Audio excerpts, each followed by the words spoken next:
They weren't supposed to fail this badly. Cheap monsters, fast productions, easy profit. That was the formula. So how did these films, made with almost nothing, end up costing studios everything? Behind rubber suits and cardboard sets, something went wrong. Not just creatively, financially, quiet collapses, disappearing companies. In this video, you'll see exactly how it happened. Because by the end, one of these films didn't just flop, it erased the studio that made it. The Giant Claw, 1957. It didn't fail quietly, it failed visibly. From the first moment the creature appears, something breaks. Not tension, belief. The film builds itself like a serious threat. Military response, scientific explanation, global stakes. Everything is structured to feel large, controlled, dangerous. And then the monster arrives. Not terrifying, not convincing, distracting. A giant bird that looks unfinished, unreal in a way that can't be ignored. And once that illusion collapses, the rest of the film follows it down. Audiences didn't react with fear. They reacted with distance. And distance is fatal for a film like this.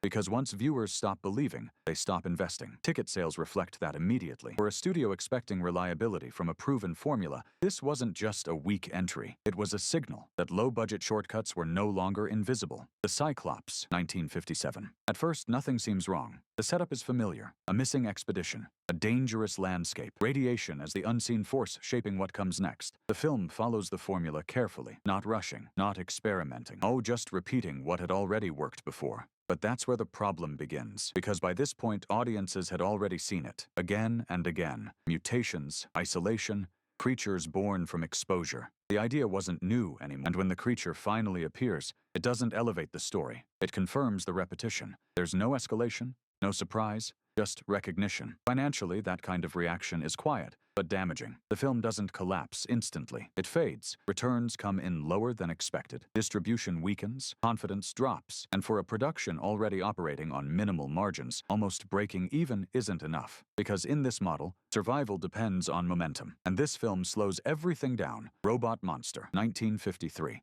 It shouldn't have worked at all. A monster built from a gorilla suit and a diving helmet. A setting that barely changes.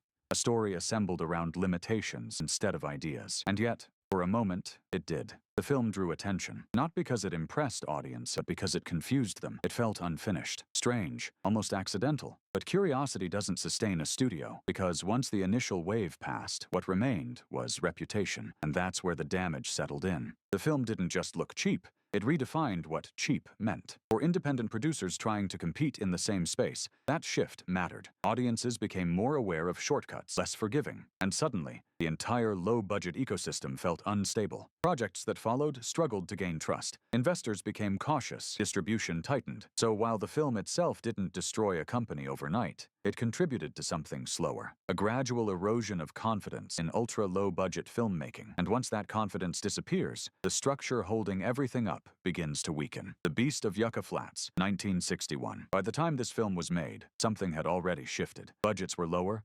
resources thinner, and ambition disconnected from reality. The film removes dialogue almost entirely, replacing it with narration that feels detached, observational, as if the story is being described instead of experienced. Scenes don't flow. They exist. Moments begin without context, end without resolution. And at the center of it all is the creature, created by nuclear exposure, wandering through a narrative that never fully forms around it. This isn't just low-budget filmmaking. This is structural collapse, because when a film can no longer maintain continuity, when even basic storytelling begins to break, what's being produced isn't just weak content. It's something incomplete. Financially, that's a breaking point. There's nothing to market clearly, nothing to position confidently, and audiences feel that immediately. They don't reject it loudly. They disengage quietly. For studios already operating at the edge, this kind of release doesn't just underperform. It confirms that the model itself is no longer sustainable. The Giant Gila Monster, 1959. On paper, the idea works. A giant creature terrorizing a small town. Suspense built through scale. Danger emerging from something familiar, made unnatural.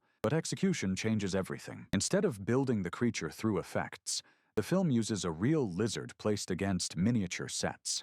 Technically inventive, practically limiting, because the illusion doesn't hold. Movement feels disconnected, scale feels inconsistent, and once again, the audience becomes aware of the trick. That awareness creates distance. The film continues, but the tension doesn't. Scenes that should build fear instead expose the method behind it. Financially, The outcome reflects that gap. The film doesn't collapse completely, but it doesn't perform strongly enough to justify the approach either. And that's the problem, because low-budget filmmaking depends on efficiency. Every dollar needs to translate into impact. When it doesn't, even a small miscalculation becomes significant. The studios relying on similar techniques begin to feel the pressure, not immediately, but steadily, because if the illusion stops working, the entire model begins to lose its foundation. Attack of the Giant Leeches. 1959. There's a moment in the film where everything becomes clear. The creatures appear, not in shadow, not partially hidden, but fully visible, and what should feel threatening instead feels constructed. Rubber suits, minimal movement, limited articulation. The design doesn't fail completely, but it doesn't convince either. And that middle ground is dangerous because it prevents immersion without fully breaking it, leaving the audience in a space where they're watching, but not believing. The film moves forward with confidence. The story is simple, direct, structured around tension in a contained environment, but the visual limitations remain constant, and over time, they accumulate. Each scene adds another layer of distance. Each reveal reinforces the same issue. Financially, the result isn't dramatic failure. It's something quieter, returns that don't match expectations, interest that doesn't expand beyond initial release. For producers working within tight margins, that kind of performance isn't sustainable, because success in this space depends on repetition, on building a cycle of consistent output and return. When one entry underperforms, even slightly, it affects everything that follows, and this film becomes part of that pattern. Not a collapse, but a weakening. Monster a Go-Go. 1965. This is where the process begins to break completely. The film starts like many others, a mysterious transformation, or something unnatural forming beneath the surface. There's direction, intention, a sense that the story is moving toward something, and then it doesn't. Scenes build without connecting, characters appear without development, events suggest meaning, but never confirm it, and eventually the film reaches its conclusion, or rather, it stops. No resolution, no explanation. The narrative simply ends, as if the structure holding it together has been removed, because in many ways, it had. Production issues, budget limitations, a project that continued without the resources needed to complete itself properly. What remains isn't just a weak film, it's an unfinished one, and that distinction matters. Because audiences don't just react to quality, they react to completeness, to the sense that what they're watching has been fully realized. Yet when that's missing, the response changes. Confusion replaces engagement. Disconnection replaces interest. Financially, that's devastating, because a film that feels incomplete doesn't just fail, it discourages future investment. Studios observing results like this don't adjust slightly, they withdraw. And when enough projects reach this stage, the entire system begins to collapse from within. The amazing Colossal Man, 1957. At first, it feels bigger than the others. More ambitious, more controlled. A story that isn't just about a creature, but about transformation. A man exposed to radiation begins to grow, slowly, unnaturally. And unlike other films, this one tries to explore the consequences. Identity, isolation, loss of control.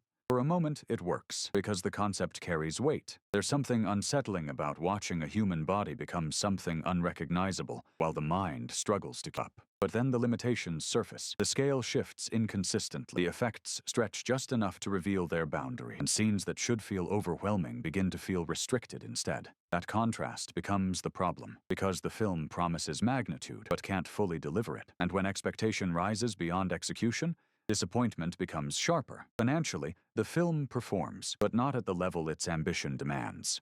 For studios experimenting with slightly larger concepts on limited budgets, that gap is dangerous, because scaling up requires more than it requires consistency, and without that, even a stronger premise begins to weaken under its own weight. The Brain from Planet Arous, 1957. The threat isn't physical, not at first. It's invisible, controlling, a force that enters the human body and changes behavior from within. That idea should create tension automatically, and for a while, it does. The film builds around possession, around the idea that something alien can override identity completely. There's potential in that, psychological weight, but then the visual arrives. The brain, floating, glowing, not terrifying, just present. And once it appears, the tension shifts, because what was abstract becomes literal, and what could have remained unsettling becomes limited. The film tries to maintain seriousness. Dialogue stays grounded. Characters react as if the threat is real, but the image itself doesn't support that reaction. and that disconnect grows. Scene by scene, the film struggles to reconcile tone with execution. Audiences feel it, not as a sudden rejection, but as a gradual loss of engagement. Financially, this is where performance starts to flatten. Not enough impact to stand out. Not enough strength to build momentum. And for studios depending on consistency, that's a problem. Because films like this don't collapse immediately. They accumulate, each one reducing confidence slightly, each one narrowing the margin for error, until eventually, there's no room left at all. The Creeping Terror, 1964. By this point, the illusion is barely holding together. The film introduces its creature early, not hidden, not suggested, fully visible, moving slowly, too slowly. The design is unmistakable, a shapeless mass, gliding forward without urgency, without variation. And once it's seen, it can't be unseen. There's no fear in it, only awareness. Awareness of the limitation, of what the film cannot hide. Scenes continue, but tension doesn't. Characters react as if danger is immediate, but the visuals contradict them. That contradiction creates distance, and distance, again, becomes the defining issue. The film attempts to compensate through narration, explaining what's happening instead of showing it effectively. But explanation doesn't replace experience. It highlights the absence of it. Financially, this kind of film struggles immediately because word spreads fast. Audiences recognize when something isn't working, and once that recognition sets in, attendance drops. For low-budget studios, that drop isn't gradual. It's sharp, because there's no buffer, no fallback. Every release depends on immediate return, and when that return disappears, so does the ability to continue. This isn't just a weak film. It's a clear signal that the model, cheap production, fast turnaround, minimal refinement, has reached its limit. Plan 9 from Outer Space, 1957. It wasn't meant to be a joke. That's what makes it different. The film approaches its story with complete sincerity. Aliens, resurrection, a plan to stop humanity from destroying itself. Everything is delivered seriously, every line, every moment, and that seriousness becomes its defining feature. Because nothing else supports it. Sets are unstable, continuity breaks between shots, day turns to night without explanation, and yet, the film continues as if none of that matters. That disconnect creates something unusual, not tension, not fear, but attention. Audiences watch, trying to understand how it holds together at all. And in that process, the film becomes known, not for its story, but for its construction, or lack of it. Financially, this creates a different kind of failure. The film doesn't disappear, it becomes infamous. But infamy doesn't translate into immediate return, not in the way studios need. Production companies rely on momentum, on films that perform clearly, either strong success or recoverable loss. This falls into neither category. It exists outside expectation, and that unpredictability is dangerous because it disrupts planning. Investors hesitate, distributors question reliability, and for small operations, uncertainty is enough to stop everything. So while the film survives culturally, the system that produced it doesn't. Tarantula, 1955. At first, it feels controlled, more refined than the others, more deliberate in how it builds tension, a scientific experiment, growth beyond expectation, a creature expanding past the limits it was meant to obey. The structure is familiar, but here, it's handled with more precision. The spider isn't revealed immediately. It's suggested, tracked, observed from a distance, and for a while, that restraint works, because what isn't fully seen feels larger than what is.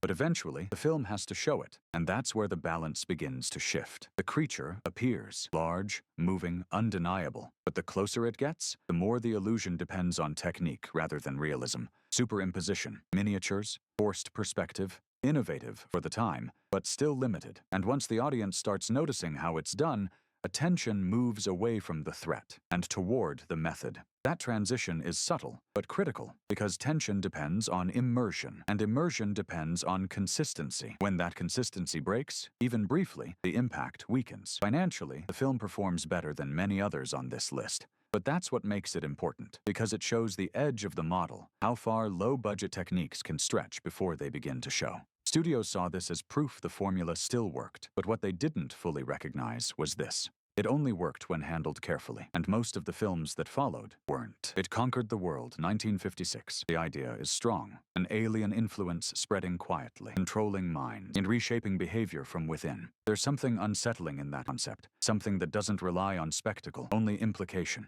And for a moment, the film understands that. It builds slowly, atmosphere over action, suspicion over certainty. But then the creature is revealed, and everything shifts. The design, unexpectedly simple, static, almost symbolic rather than threatening. A presence that should dominate the screen but instead struggles to hold it. That's where the balance breaks, because the film moves from suggestion to exposure, and in doing so, it removes the tension it created. Characters continue to react with urgency. Dialogue maintains seriousness, but the visual no longer supports that intensity. And once that disconnect forms, it doesn't resolve. Scene after scene, the same issue repeats. What should feel dangerous feels contained. What should feel overwhelming feels limited. Financially, this creates a specific kind of underperformance, not rejection, but hesitation. Audiences engage, but don't return. Interest builds, but doesn't expand. And for studios operating within tight cycles, expansion is everything, because each film isn't isolated. It's part of a chain, and when one link weakens,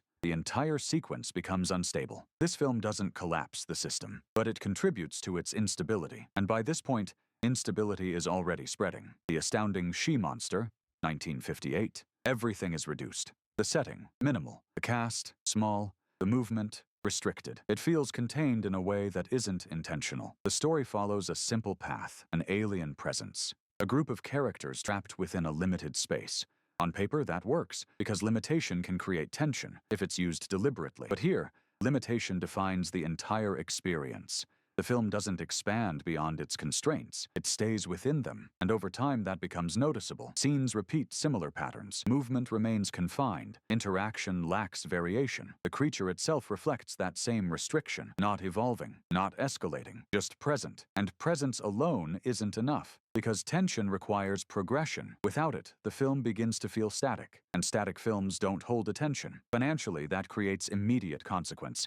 There's no second wave of interest, no word-of-mouth momentum, just a short cycle. Release, reaction, decline. For low-budget studios, that pattern is dangerous, because success depends on extension, on films continuing to generate interest beyond opening exposure. When that doesn't happen, recovery becomes impossible. And when multiple projects follow the same pattern, it's no longer individual failure, it's systemic, a structure repeating the same limitations without correction, until eventually, there's nothing left to sustain it. Bride of the Monster, 1955. This is where everything becomes visible, not just the limitations, the reliance on them. The film builds itself around a central idea: science pushed too far, control lost, power misused. It carries weight conceptually, but execution reveals something else entirely. The most famous moment doesn't come from tension, it comes from absence. It's an attack sequence involving a creature that barely moves. The scene continues anyway. Actors react. Dialogue insists on danger, but the visual doesn't change. And in that moment, the illusion collapses completely. Not partially,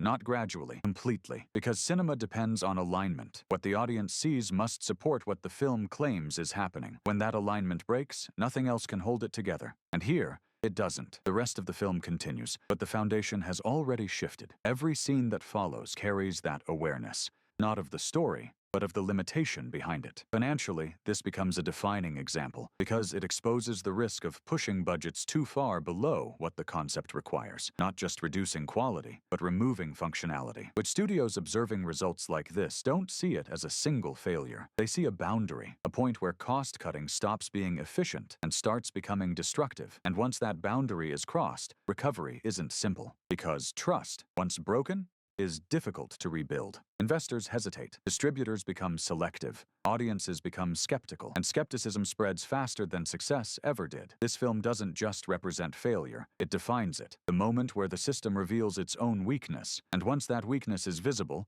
it can't be hidden again. What started as cheap entertainment turned into something else entirely, a pattern, a warning, because these weren't just bad films. They were signs of a system collapsing in real time. And once audiences stopped believing what they saw, everything changed. The question is, how many of today's films are repeating the same mistake without realizing it?